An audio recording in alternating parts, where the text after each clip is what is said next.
it happened in Noah's age, right? We had a philosophical flood, right? So I'm not advocating that we wipe off humanity, although that would certainly help my cause a lot.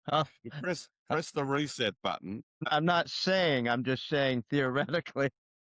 Theory, but I do say, look, the philosophy. I'm saying it's time for a philosophical flood, right? And that is to do a reset of how we think about things. And I talk about need to teach respect, empathy, and gratitude. I can't see any child who is learning that on a daily or weekly basis at school coming out at the end and thinking that it's okay to rip off people. You'd be a very different person. Okay. It's the way it should be, right?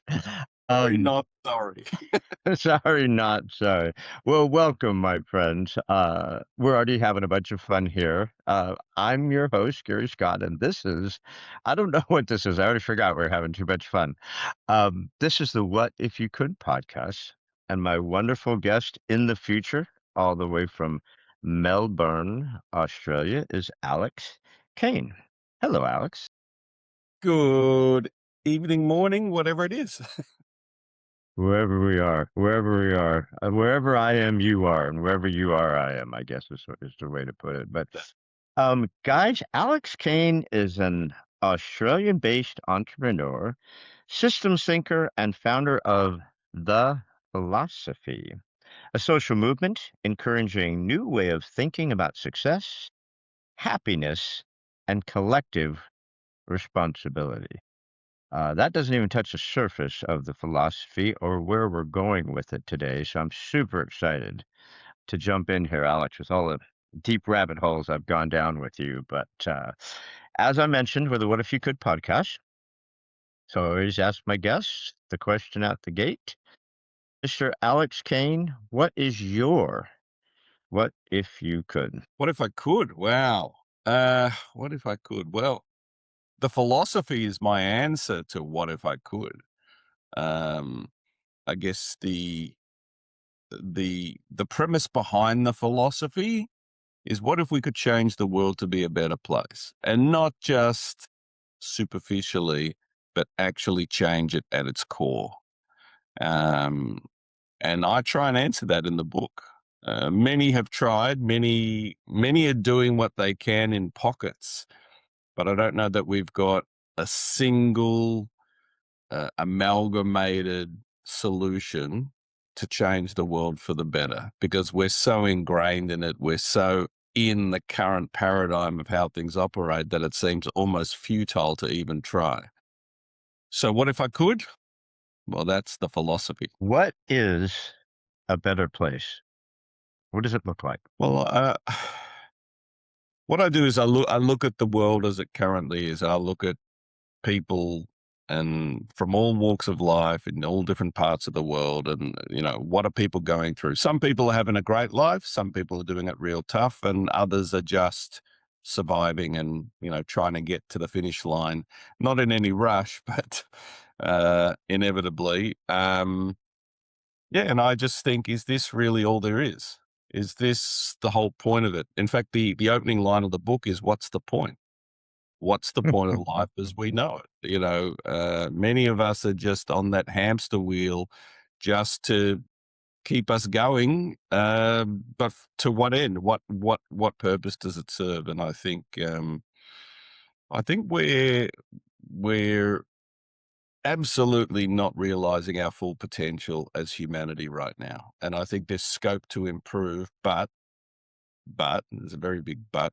We need the will to want to do that. And yeah, that's the hard call. You talk about authenticity, and kind of what you just said makes me go right to that because, yeah, a lot of people look like things are okay, and a lot of people look good in their world, perhaps, and a lot of people, the other 8 billion, aren't doing so well. But, you know, behind that mask, are people really doing well, or is just this machine so overwhelming that we don't know whether we're doing well or not anymore? Well, I think the answer to that question, you just have to look at social media of people living their best lives, right? And we know that not everything is a bed of roses. So even those people who aren't what we would say at the humanities fringes are still not doing great, but they're putting it out there that life is good because success has been modeled to us that, hey, I've got to look like I'm doing well and I've got to look wealthy. I've got to, these are the things that I've got to aspire to be. And if I don't have it, at least, damn what, I'm going to give it my best shot to look that way. You know what I think is refreshing? I know for myself and my children, and a lot of my friends, we're kind of done with the stuff, chasing the stuff.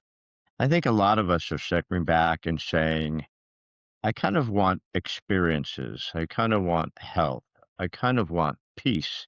I certainly want mental health, which is really challenging in today's world, right? Is to find mental health. But do you think maybe people are starting to step back, especially after COVID, and go, wait a minute, this something's not right with this machine, with this hamster wheel?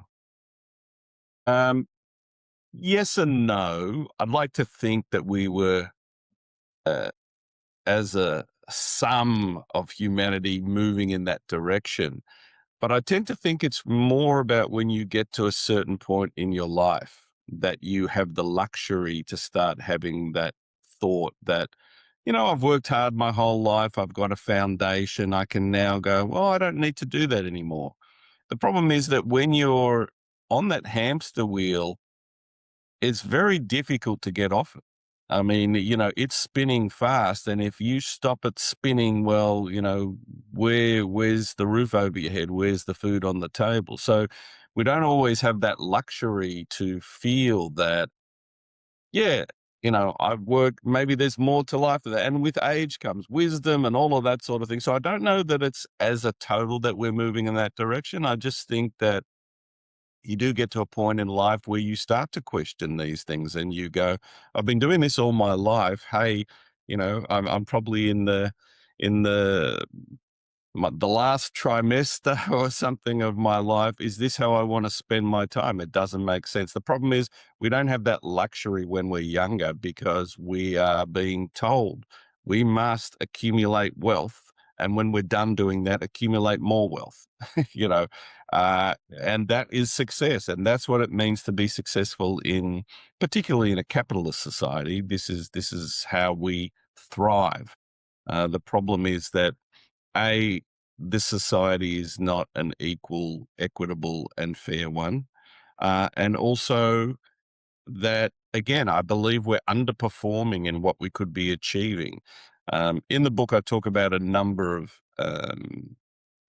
of changes we could make to society. So, imagine that everyone had enough to survive. So everyone had enough food, shelter, and their basics were taken care of. And in fact, if you see the cover of my book there, that pyramid on the front is effectively a representation of Maslow's hierarchy of needs. So, a lot of people are stuck on that first rung just trying to get their basic needs met. And there's no time to self-actualize or achieve um, higher aspirations. So what if everyone just had their basic needs met as a part of just being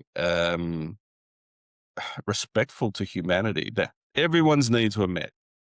What could happen for everyone from there? The problem is that too many people are just stuck in that situation and never progress beyond that. Um, for the people who have reached the top, life can be great, can be good. But there are a lot of people that are struggling on a day-to-day basis. So in the book, I talk about things like a universal basic income as one of those ways to achieve it, so that every person receives a small amount of money, not enough to have a great life, but enough to basically have their basic needs met, so that people can feel good about themselves. and then they can go on to do other things. Now, there's a lot just on that universal basic income alone. There's a whole big thing about how do you pay for it, how do you get it, who gets it, all that sort of stuff. But there are ways to achieve all of that. The real answer is we do it because we should do it. That every person on the planet is cared for in a basic way. We have the resources. It's not like there's a shortage of food and housing. We have all those resources. What we lack is the will to distribute it fairly, the will to ensure that everyone is looked after. We put priorities in other directions, and that's where we're falling short. You didn't just put together a book. I mean, you've got a movement, right? I mean, it's not just I wrote a book and good luck, everybody. I mean, you're actually trying to get a movement going, or you are getting a movement where you want people to join in with you to make these things a reality. Well, the book Um, is actually a manifesto for that movement. That's what it is. mm, It's an instruction manual for how we get. mm.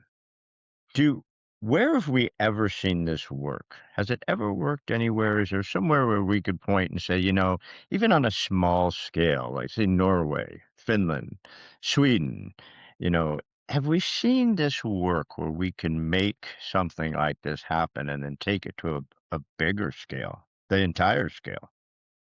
Absolutely. So universal basic income, if I just focus on that one piece, already exists in a number of places. For instance, Alaska has a Mm. fund there. And what they've done is they've taken the natural resources that exist and decided that, well, it's not fair if we only benefit from the resources in the ground now, but that's it. When they're gone, they're gone. So they've created a fund, and that fund is distributed to all residents of Alaska on an annual basis. And it's worth a lot of money, but people are getting the benefit of that. And that's not the only one. It's happening in other places all around the world. In fact, I think it's just been rolled out in, is it the Solomon Islands? There's a whole lot of places, the Marshall Islands, I think it's just been rolled out in as well. There have been trials in a number of places around the world as well. It is something that we could do. And, an example of that is during COVID. If you think about the fact that people couldn't work, businesses were shut down, but the government helped people to stay afloat, depending on where in the world you live. It's all doable. It's all possible. Again, we had the will to do it then. We don't now, but we could. But like you said, it's certainly not about availability of resources. I mean, imagine if we just took all the money that we spend on the industrial military complex, the trillions of dollars spent building up war machines that we wouldn't need if there wasn't a reason to have them, right? I mean, a world who had the universal basic income, the universal health care, and people were taken care of and respected in similar ways, why on earth would you need these massive militaries? And there's Yeah. trillions that could be used for actual good. And this is, why do we, I mean, you look at the Department of Defense, that's now the Department of War, right? So think about the positioning of that. It's, the funds that we put in there to say, this is mine, that's yours, you're not touching mine. And we have this scarcity mentality and we go, this is for me and my people. This is ours and you're outside of that. And, if you look at, the way certain countries are tackling things, then you'll see that it's very much about we do this for us, but you, even though you're part of humanity, well, you're not part of us. So you do what you need to do. We're going to do what we need to do. I think I know who you're talking about. We don't need to I out have them. no We idea. don't need to No out idea. them. No idea. So the the philosophy. What is the philosophy? Some of my favorite things you have regarding it. You have question Everything. One of my all-time favorites. I even told my kids. I was not the dad who said, "Stop asking questions, you drive me crazy." I always said, "Well, what do you think about that? Do you think that would be is that correct? Is that fair?" So I love question everything. I love think different and applied philosophy. Question everything. That's one of my favorite things in the world. Why is that number one? Well, I guess the philosophy. So the book is broken up into two parts. The first section is talking about the theories of the philosophy and, where we're at and why things should change. The second part of the philosophy is about how we apply those changes in various sectors. So we look at education, business, healthcare, we look at politics, the economy, all the areas that actually fundamentally need to change. So we need to question the way we do things. Does it make sense that just because we've been doing things in a certain way for so long and they feel so entrenched that there are no other options? For instance, I talk about money. Money is a man made construct, right? It's not a real thing. We've just said this piece of paper has value. It doesn't really, but we've said it does. But we say you can have it, but you can't have it. Seems very strange to me. Borders are man-made things. There was a time there were no borders other than, if you're on an island, well, there was a natural border, but that was it. But we've created borders and we say, on this side of the border, you have this life, and on this side, you have that life. And, tough wherever you were born, that's just chance, and sorry, that's not my problem. Um, these are things that we can change if we want to. Again, it comes down to the desire to want to do this. So the way things currently operate is suiting some people very nicely, and there's really no motivation to want to change anything at all. Um, but for many, life is a challenge, and we just accept that. Why do we accept that there will always just be homeless people? Why do we accept that some people will live on the fringes and that's just how society works? Things like homelessness, for instance, it's like we have the resources now to have housing for everyone. Sure, there are some people that have mental illness problems, and there are people who, don't necessarily want to fit into a structured life. But for those others who are just missing out because maybe you know, they've found hard times, they've lost their job, whatever's happened to them, and they are now homeless, that could be solved. But again, we're not making it a priority. We don't want to see the homeless people in the streets sleeping there because it doesn't look good or whatever reason. But are we really giving those people the dignity that they deserve to say, well, you deserve at least to have a roof over your head and to be fed and looked after and cared for? Um, we could do it. We absolutely could do it. But there are other priorities. You talk to government and they'll go, well, we've allocated this much in the budget for this and that. What's a budget? A budget, again, is made out of man-made constructed money. We could print more money if we want to. Don't use that as an excuse that we're not helping people. What you're doing is you're saying, we're going to put that money here, but not here. You're prioritizing. So again, it's not a resource issue. It's absolutely a distribution issue. And the crux of the whole philosophy, the way to change society, I'd love to say, hey, we could do it today. We could just come up with something today, and tomorrow or next week, everyone starts acting nicer to each other. I honestly think we are so entrenched that that's not going to happen. My solution is to actually change the trajectory of the next generations. And the way that we do that is through the education system. Not the education system that we know today, but a completely re-engineered education system. So we continue to still teach math and science, etc. But what we do is we have a co-curriculum that goes alongside it that teaches life skills. It teaches values. It teaches respect, empathy, gratitude. So that when those kids come out of school, They are different people than the kids coming out today. We actually changed schools from being institutions for learning subject matter into becoming incubators for nurturing great human beings. Now, a lot of people will throw their arms up in the air and go, no, you can't do that. That should happen in the home. That's, you're overstepping.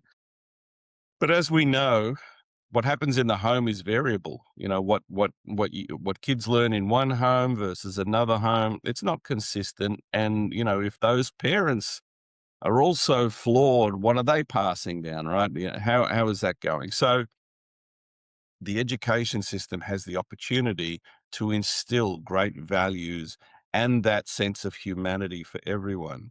Um, and I think over the next few generations, we'll start to see a change in the way those people come through. They then become the politicians of the future. They then start having their mark in the way they think and act in the world. And that's really where the philosophy um, is different in terms of how it tackles things. I'm not trying to tackle just homelessness. I'm not trying to tackle just poverty. What I'm saying is, if you teach respect at a very foundational core level, you knock out a whole lot of problems because you just wouldn't allow these things to exist. Well, here in America, I love that saying, here in America, we're probably the most divided. I don't even think we were this divided during the Civil War in the 1850s or during Vietnam and all the assassinations of the 1960s. I mean, America is incredibly, horribly divided. And the starkness of the division is pretty scary.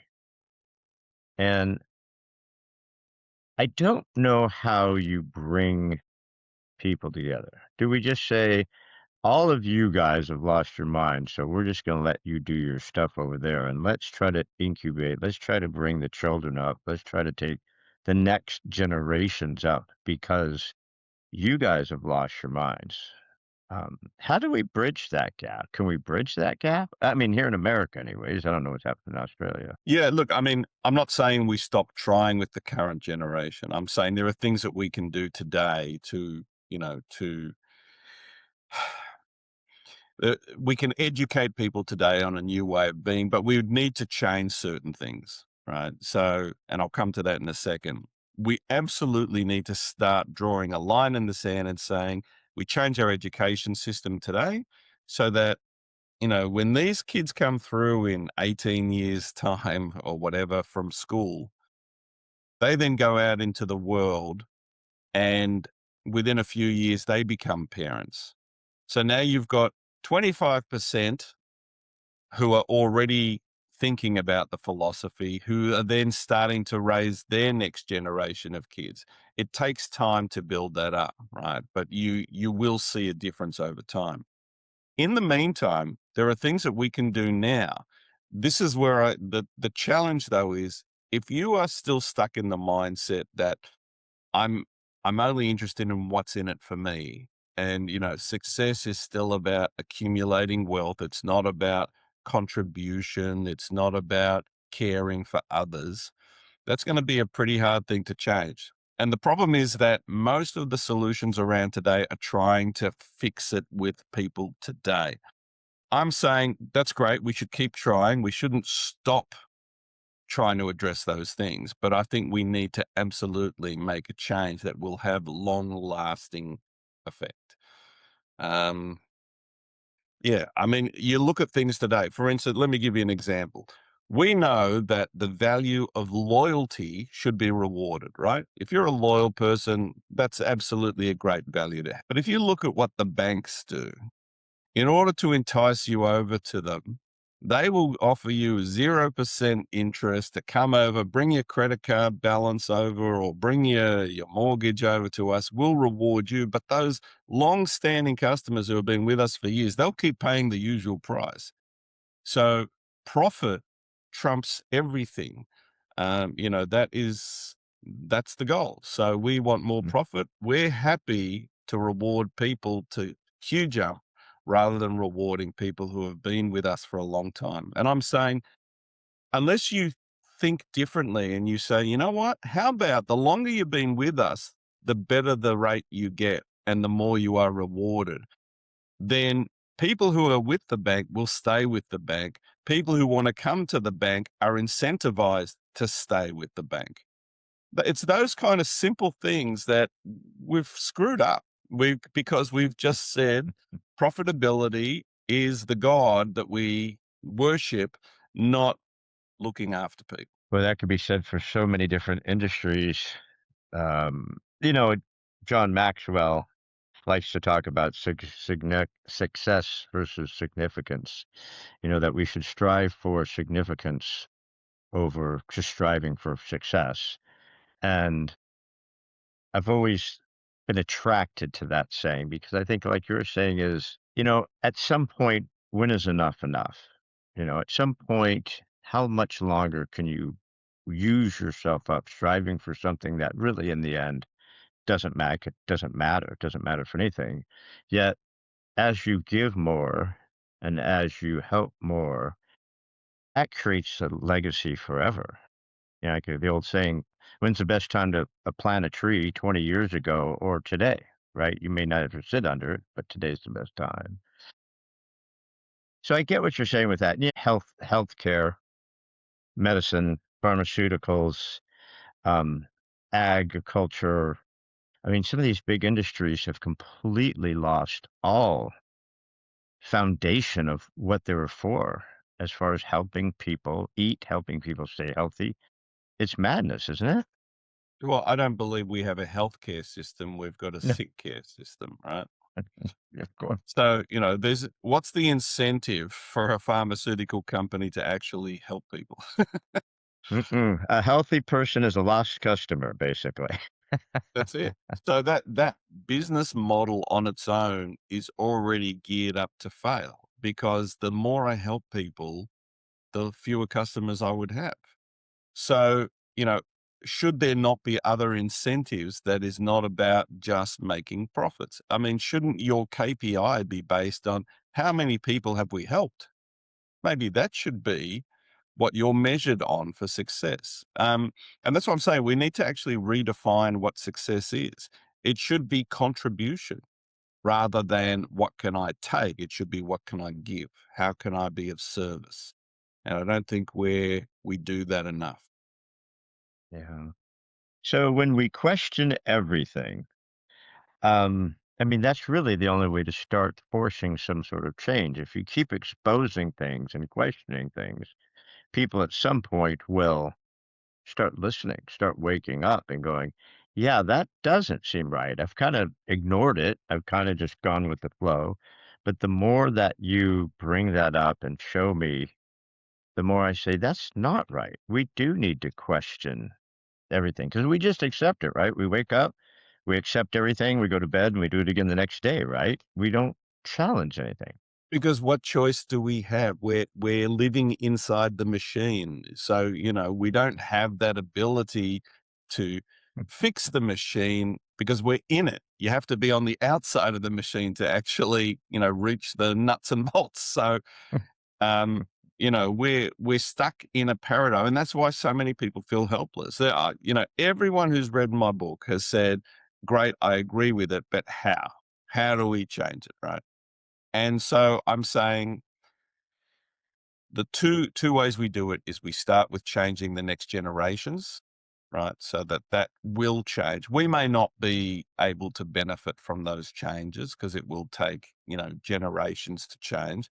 But for humanity's sake, we should be doing it anyway. The other thing we can do is try and impress upon people different models for doing things.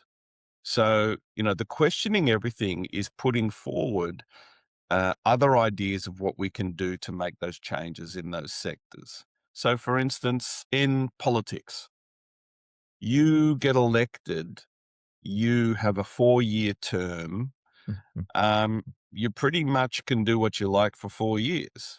Now, in no other job do you get to work for 4 years without a performance review, with our KPIs being measured. You get called into the boss's office every year and they go, well, let's talk about how you've been doing this year. Now, obviously in the US, you've got your midterms, but effectively you really can do what you like for 4 years. And it doesn't apply in any other sector. These are things that we should question and go, well, hang on a minute, that just doesn't make sense. You can rape and pillage the economy, do what you like, um, and no one can stop you for 4 years. I mean, there are exceptions, but they're very hard. So those things I'm saying, let's question that. Why do we just allow that to happen? I also look at, in the US, you guys have healthcare often associated with your work, right? So a lot of people are staying in jobs that they don't really like just for the medical benefits. Um, there's maybe that needs to be untied somehow because some people just feel they are so stuck that they will stay there purely because of these other benefits, not because of the key work that they're doing. Um, yeah, there are just things that you look at them and you go, this doesn't make sense. You look at justice, right? We don't have a justice system. We have a legal system. There is no justice, right? Unless you've got tons of money, you don't get justice. So we can't even pretend to call that justice. We have a legal system. If someone does something bad to you and you want to take them to court, you've got to have the money to take them to court. And oftentimes, these people will know they can play the system because they know you're not going to bother going down that pathway. They can rip you off to a certain point, and then they know, you're not going to bother with that. And this is a problem. That's not justice at all. So let's stop pretending calling it. Well, in America, we have a two-tier justice system.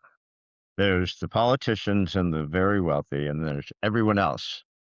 And so if you're a politician, you basically, like you said, rape, pillage, steal, earn, do whatever you'd like for the time period that you can. And because we cannot push through term limits, because they won't term limit themselves, why give up the gravy train?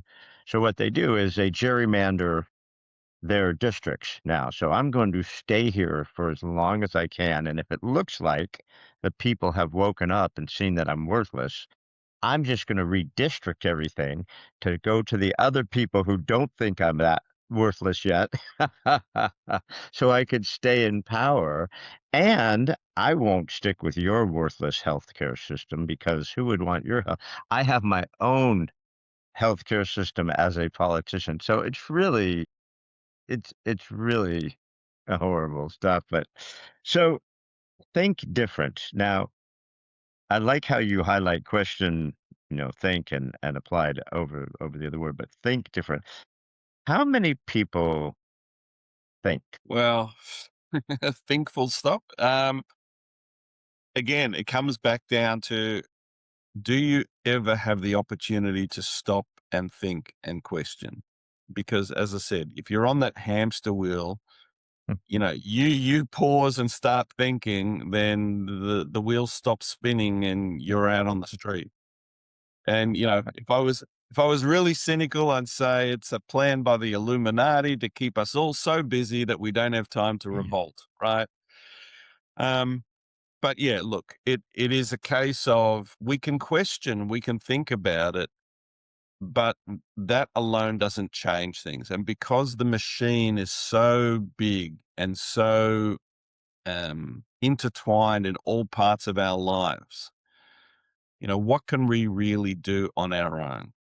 And that's why we feel helpless because, yeah, I might think this is not good, this sucks, but what can I do? And that's why we need to band it together. That's why it needs a movement. I mean, I was inspired by things like Me Too, and collectively bringing people together who actually wanted to change things because on our own, it's really difficult to affect any change. I wish my book was a self-help book and you could read it and you could change yourself and then life would be better. But the problem is living in this paradigm of all these systems and processes that govern our lives, that's just not realistic. We actually need to change those systems. And the only way we can do that is, I believe, is to change it for the next generations, to be realistic. I mean, again, I wish we could do it tomorrow, but if I'm in power today, what incentive is there for me to change things now? Nothing really. The gravy train for me, I've got my ticket on that train, and I'm not getting off. So why bother? But if the next generation come through and they just see, we need to respect people. We need to respect the planet. We need to have more empathy for each other, because we're not you versus me. We're us. We're in this together. And when one of us suffers, we all suffer. That really should be the way we view the world. But when one of us does well, we don't all do well. And that's the problem here. We're not thinking of us as humanity. We're thinking of what's in it for me and mine only. Well, I think you nailed it with the Roman circus. Keep them entertained, keep them. In America, it's like let's just legalize all the drugs and legalize all this craziness and legalize this and legalize that. To keep the social media going and just keep them distracted. Keep them entertained, keep them on their phone. Don't let them take time to think. Keep the noise going as much as you can. Did that ever get passed in Australia where they're going to restrict the social media to kids under 16 or something, or 13? It is absolutely in play right now. So yeah, under 16s officially don't have access now to Facebook and a lot of the other media platforms. So um, there are ways to get around it, but effectively that's the law now, and that's what's being enforced, and that's what the social media companies are having to comply with. Well, I don't know what age is the magic number, but it does seem to me that we're not really going to be able to help the next generation. We're not going to be able to move forward with the next generation if they continue to be owned by the social media. It's just too powerful. You see all the studies and what they've been able to do with kids. They can make them do anything they want through the social media. It just seems, unless we can clear that field so that kids can think on their own. It's tough enough to be a teenager. We've all been there, right? Growing up and being a kid and the peer pressure and all this stuff is tough enough without now having this little device beat us up all the time. So I think that might be a healthy thing. Again, I don't know if 16's a number, 13's a number, whatever, but I do believe in order to get kids off of this craziness, that's probably a good thing. Yeah, look, there's two camps on this, because there are some benefits to social media about people being able to communicate, collaborate, and that, and and that sort of thing. But it is absolutely a dangerous tool in some ways that it's applied. Again, we can't solve things by saying you should get on this, you shouldn't get on this. I get back to Mark Zuckerberg Jr., right? Junior would come through the system and go, how do we turn this into an amazing platform to connect people and provide support and give people a great experience? That can only happen when we decide that profits are not king, right? And so we need to redefine success as one of the key pillars here, because whilst we don't do that, profitability will always be the thing that overtakes anything else. In the book, I talk about, you know, um, true north versus magnetic north, Mm. right? So true north is something that we know deep in our heart is absolutely right, like the loyalty thing I spoke about. Magnetic north is, hey, this is what's been shown to us to be good, and that's why the banks will do it, because it's profits for them. So I'm saying we need to get back to a true north philosophy, that we do things for the right reasons. And the only way we can do that is to remove the things that are the false gods that we worship, which is about making money and money and money. And so success has to be at the core of this. You know, business has to take responsibility for creating an environment that says, this is what we aim for. We just try and make more money. Now, at whose expense does that come? You know, the shareholders, the workers, the customers, who pays for that? And we need to shift that. And that's what I'm saying. Success should be redefined as contribution, rather than how much money can we make. Contribution should be something, if we're putting in and we're helping, not because we make more profits, but because we're able to do more good, then you should be rewarded for that. Now imagine if that was the currency, that every business that could be shown to be doing good was actually rewarded in some way. That should be where we head to, because then we're aligned. You know, when we talk about the banks, that loyalty should be rewarded. However, we're going in the opposite direction to make money. There's a misalignment there, total misalignment. So we need to say, well, hey, why don't we say the longer you've been with us, the better the rate you get. So they are incentivizing, they are helping their customers do better. That's contribution, that's not taking. And it's those sorts of things that we need to do in all aspects of society. What role does government play in all of this, if any? Can we just get rid of all the governments, or do we have governments?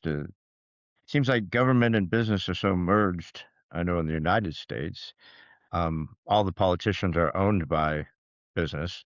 Pharmaceutical industry owns most of the, or the industrial, military complex owns most of the politicians. So what what role does government play in this? Look, when I talk about these changes that we need to make, they need to be made on a global scale, right? There's no point trying to turn one country into one that is producing its GDP in contribution credits, right? While the rest of the world still operates on profits, then you have a problem there, right? With exports and all that sort of thing. So it needs to be done globally. So it's almost like we need a world body to oversee this kind of thing, almost like, I don't know, the International Olympic Committee, that crosses borders, that basically cuts across all of that.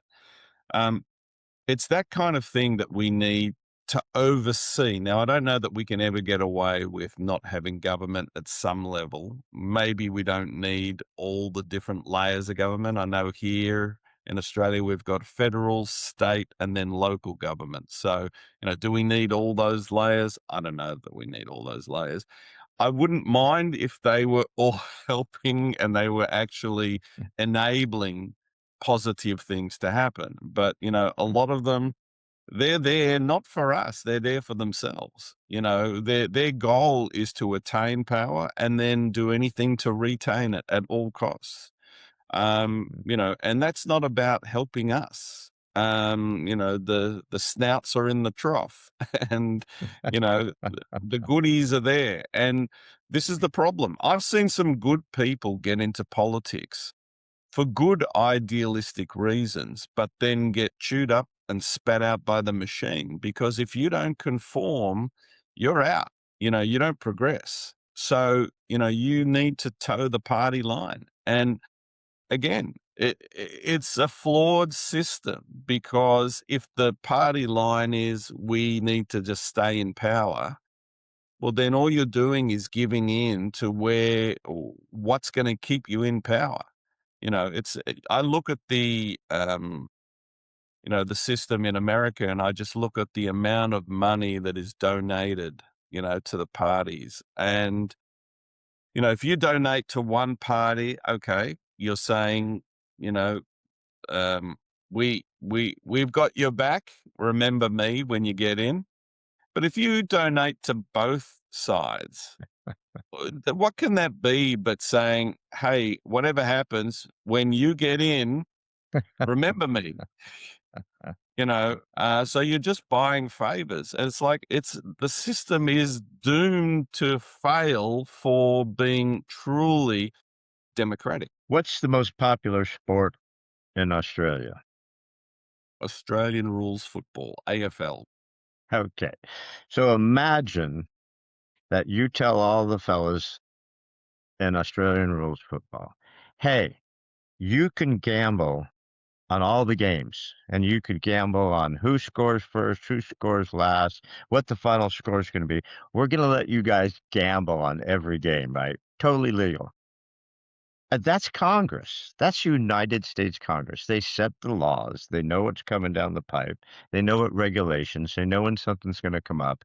And these people are allowed to legally buy stocks, knowing the companies that they regulate. Now It's that's really called bad. insider trading in any other term, wouldn't it be? What's that? That would be insider trading, wouldn't it? That would be insider trading. And it's the most, I mean, when I talk to people, and we're trying to get some movements here and stuff like that, but it's very difficult, as you know, to get movements going. But they say first, term limits, no insider trading at all, period. I mean, the president supposedly, whatever president gets elected, is supposed to take every asset and put it in a blind trust and have no access to it and have no idea what's happening to it. Yet the people in the Congress and the Senate just openly, I mean, it's so bizarre. Have you heard of the Nancy Pelosi chart that they have? Nancy Yep. Pelosi was Speaker of the House, right? And basically, people, it's a chart. You just basically pick the same stock she's buying because it's a guaranteed winner. She's the biggest insider trading in the history She's of the like she's planet. like the Warren Buffett. Yeah, she beats Warren Buffett every year. It's amazing. She's so lucky. It's just amazing. Mm, But yeah, but I do believe very strongly in what you're saying about the children. Whitney Houston had it right. I believe the children of the future. Um, I'm very concerned about the children here in America. It's a shocking reality when you look at the depression numbers, the suicide numbers, and the lost souls of our children and what they're going through. It's the most tragic event, I think, in history, and no one seems to care. I mean, it's like, oh, well, that's what people go through when they're growing up. They're growing pains. It's like, no, no, no, no, no. 10-year-olds don't commit suicide because of growing pains, right? I mean, the things that are happening with our children now is barbaric. yeah, I think part of that problem is, it's looked upon statistically. These are the numbers, these are the averages. On average, as a percentage of the population, it's this, it's that.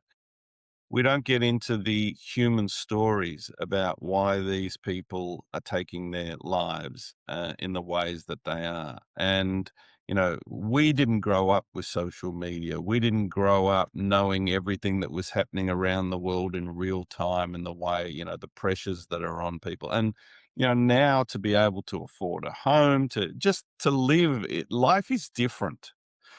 Um, and yet we just accept that that's how things are. It's a post-COVID thing. It's a Gen Z thing. We can explain it away however we want to explain it. But at the end of the day, we basically are not thinking about the people, like about what is someone going through that makes them turn to that as the only available solution. Um, and clearly, the way society exists today, it is high pressured, it is tough, and we just accept, well, those who will survive will float to the top and everyone else will sink to the bottom. And that's just how it is. That's how it's always been. That's how it is. But now it just feels bigger because the population of the world is greater. So at scale, it just feels like a bigger problem. Well, if it's at scale and it's still a percentage, that's still a lot more people who are taking their lives today than ever before. So, are we just going to accept that this is how it is? And that's the problem. This is what we do. We just accept. And that's why we must question everything. as you rightly say, this is not something that we should turn a blind eye to and just accept that this is how it is. Absolutely not. Yeah.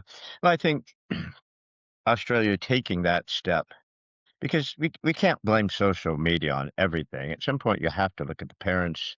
You have to look at the school system, whatever school system is anymore. Um, in America, we have a Department of Education, which has been a failure since Jimmy Carter put it into place 45 years ago, or whenever it first came into to practice, the Department of Education. Um, where a president will come in and say, well, this is a curriculum for all schools in the United States now. All right. Like No Child Left Behind by, I think, George Bush. And then Barack Obama comes in and changes. So how do these schools keep up? How do they do this? Right. And the thing that keeps getting lost, like you said, is the morality of it all. It's just like just an integration of these kids, and we got to shove this down your throat. And you have to get memorization so you can go to college, and you can get a massive college loan, so that when you get out of college with a job that you can't do, you've got $200,000 in college debt, which is the only debt you can't get rid of in the history of the world. You can get rid of any other debt in the world except college debt. That's brilliant, right? So it's like you have to, like you said, you have to start over at the very bottom, tear that system down, and bring in something that'll work somehow. Yeah. It happened in Noah's age, right? We had a philosophical flood, right? So I'm not advocating that we wipe off humanity, although that would certainly help my cause a lot. Press the reset button. But I'm not saying, I'm just saying theoretically. in theory, but I do say, look, the philosophy. I'm saying it's time for a philosophical flood, right? And that is to do a reset of how we think about things. Um, and I talk about we need to teach respect, empathy, and gratitude. I can't see any child who is learning that on a daily or weekly basis at school coming out at the end and thinking that it's okay to rip off people. You'd be a very different person. And in fact, for the respect side of things, I actually come up with the 4 relationships that we need to teach our children. The first relationship is our relationship to the universe, right? Like, how amazing is it that we even exist here, right? The all the conditions were absolutely right for life to exist here on Earth. Every human being is a miracle.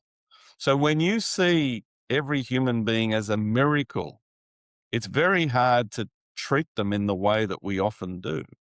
So that is the first step. Then we have to understand our relationship with ourselves. As human beings, what are our shortcomings? How do we think?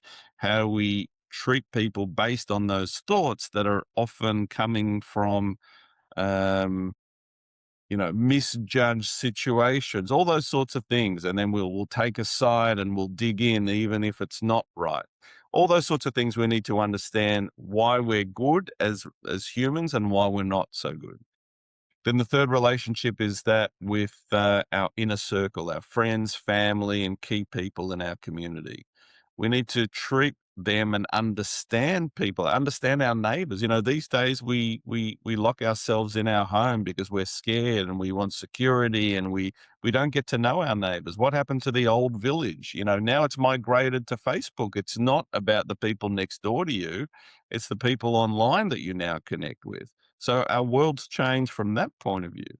And then the final one is our relationship with community. And that's people who could be in the next suburb, could be on the other side of the world. It's getting an understanding, a deep understanding that we're all in this together. And we should try and understand each other more and treat the differences between us as things to be celebrated, not to be divided over. And so it's those sorts of things that we really need to consider. If that's taught in schools to kids in an age appropriate and culturally sensitive way throughout their years of schooling, I think we're going to have very different people come out at the end of that. And I also believe that in the actual mainstream curriculum that we teach alongside that, that we need to change up how we do things. So, the education system, I believe, today is still a throwback from the Industrial Revolution. We are still mass producing children to come through, to get jobs, to go into university, to just contribute to our country's GDP. That's it. They're there as cogs in our big wheel. And I think we're not doing enough to really understand at a very young age, where are their strengths? What are they more inclined to want it? Are they creative? Are they more analytical? And we should foster that. But no, what we do is we put everyone through the same machine. Everyone has to learn the same thing. And if you struggle with math, you're still going to have to learn it. You're still going to have to struggle with it because we insist that you should. Now, I don't remember the last time used cos, sine, or tan in anything that I've needed to do, but I was forced to have to learn that stuff because that's what we learned. I'm saying, there are other models out there. I like the Montessori model, where you focus a lot more on the individual and foster an individual's talents rather than just pushing everyone through that same machine. So there's a lot of work that we can do.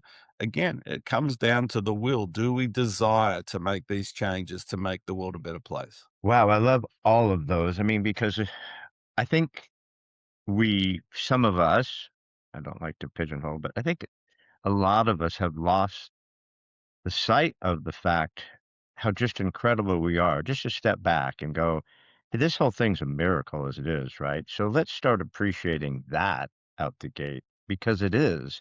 I think we just take everything so much for granted. I love that. You're not being selfish when you're focused on yourself.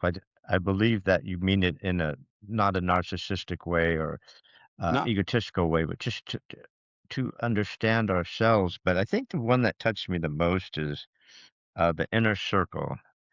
Um, when you think about the day when grandma was around and mom and dad was around and the relatives were around and family was around and you ate dinner together on Sundays or whatever. And it was that kind of community, not just a neighborhood community, but the family and what you learned from other generations and the appreciation you had for other things is so far gone. It's so far gone. I love all those that you mentioned because they really do create such a foundation that I think we're lacking sorely. Yeah. And look, it used to be that, yes, you would have multiple generations all living together and helping each other out and passing on their knowledge. And now, mum and dad both have to work. So the kid comes home from school and he's left to his own devices. And, he might choose to congregate with the wrong kind of kids. And that becomes his influence group. That is where things can go awry because we don't necessarily now that's not the parents' fault necessarily. They might both need to be working long hours to just but then again, that gets back to the initial thing I said.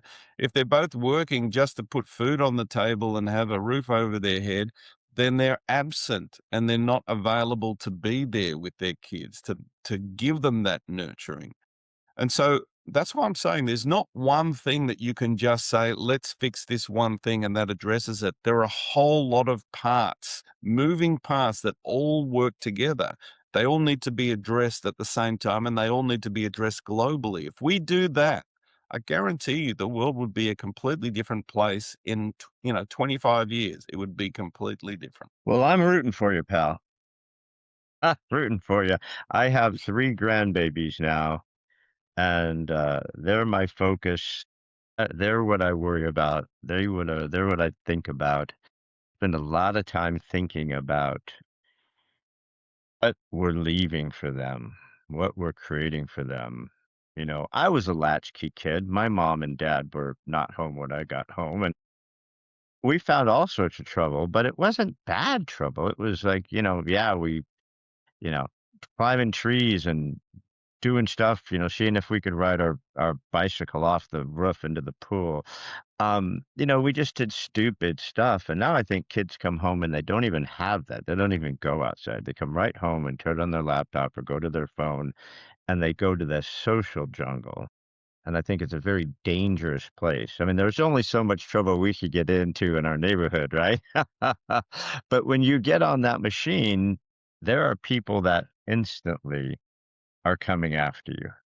And we have to figure out a way to protect our children. We have to, whether it's legislation like you guys have done or whatever. But Mr. Alex Kane, you've been wonderful. I'm rooting for you. And I'm gracious for your time, but I do have one last question. I lied earlier. I said I had only one question, but I actually have two. All right. The first question was what if you could curse? But my second question is, there's something that means something to Alex Kane, something that you would like to leave us with before we sign off. That really just in your heart and soul, you said, this is what I really feel and I want to leave you with. What would that one thought be? I think it's really just that phrase of question everything. Like it's the one thing that you've got control over, right? You may not be able to change the political system or the education system on your own, but you can question the things that you're doing and take stock of the reasons you're doing it. The next time you go to the supermarket, the next time you talk to people down the street, think about why you're doing what you're doing and the choices that you're making. Check in on a neighbor. Just go and say hi. Is there anything you need? It's just simple things like that. In the US and here in Australia, we have a National Neighbor Day, and it's an opportunity to get together like a little street party or to do things with people in your local area to get to know them because we don't these days. We just congregate with the people that we're comfortable with and the people we know, and we may not know anyone who lives two doors away from us. So there are just little things that we can do ourselves and take ownership of. And, I'd love for people to have a look at the book and just, learn about these sorts of things that we can all do to make our lives and the world a better place. Love that. Favorite thing, question everything. I was persnippety little one when I was little. Yeah, I got a couple backhands. Stop asking so many questions. And that's why I swore when I got my children, that would be something I told them to do was to ask questions. Even your mom Yep. and dad, you know, question everything. Your gut will tell you if something makes sense or not. If you go, that just isn't, that's just not It, it. you know what it is? It's that little pause where you take a moment to question everything. It's just being more it's doing active thinking. It's not just having conversations and it's just passive. You're actually thinking and you're looking for opportunities to be of service, to help, to hear, to actively listen to people and not just so they can stop talking and you can say your bit. It's just really connect with people. That's what we need to do. Can you imagine in America if people started talking to each other instead of talking at each other and questioned everything together? Like, I understand this is your belief, and I think you kind of understand this is my belief. So, this is why I believe this. And if I ask you why you believe that, instead of just yelling at me and telling me I should know why you believe it, well, don't you know? That's kind of the common response from a lot of people. Say, why do you believe that? They go, well, don't you know? I'm like, no, that's what I'm asking. I honestly would like to. Why do you believe that? And maybe I'll believe it too. Maybe you could help me walk through why you're so passionate about that belief. And this is part of the problem, and I talk about that too, that we see reality as an absolute thing when really it is just our reality, right? And when the sooner we understand, and that's part of that relationship with ourselves, when we start to understand that everything we see is our reality. You know, if you're colorblind and I'm not, we'll see things differently. You know, if I hear things, you know, young people under 25 can hear frequencies that older people can't. And yet we'd swear we're listening to something, we're hearing exactly the same thing. No, everything is our own reality. Unfortunately, we just dig in on that and think it's the reality. And that's something we've got to get better at. Well, I'm going to leave it at that because that's exactly perfect. This has been wonderful. Everybody, we've been blessed with a little bit of time from the man in the future, all the way from Melbourne, Australia. Alex Kane. Alex Kane is the founder of the philosophy. He's also the author of the book Philosophy. Alex, where can we get more Alex Kane? Where can we find you, your movement, the book? Where can we follow more of Alex Kane? Well, you can go to the website, which is thephilosophy.net. Also, the book is available on Amazon. You can get it as a paperback, as a Kindle, or an audiobook on Audible. And I love that you narrated the book. I I always, did. I I always, really enjoyed that. yeah, I always talk to my authors because, as you could tell, I love authors. I interviewed so many authors, and so many of them chicken out and they don't do that. You go, well, I won't sound good, or I'm like this. I said, you are the book. You're the voice of the book. You must read the book. And I've read some books and then listened to the Audible, and it didn't have the same impact because the person reading it wasn't attached to the book like an author would be, right? So I'm very proud of you, young man, for reading the book on your Audible. So everybody, please go take a look at Alex Kane. Go to thephilosophy.com, look for the book, and maybe we'll all start getting along and try to fix this thing, right, buddy? Absolutely. I'm in it if you're in it. We're in it. No, not in it to win it. We're just in it to rise everybody up together. That's for sure. We're all in this together. Thank you so much, Alex. I really appreciate your time. Thanks, Gary. Enjoyed it immensely. Thanks, guys. See you soon.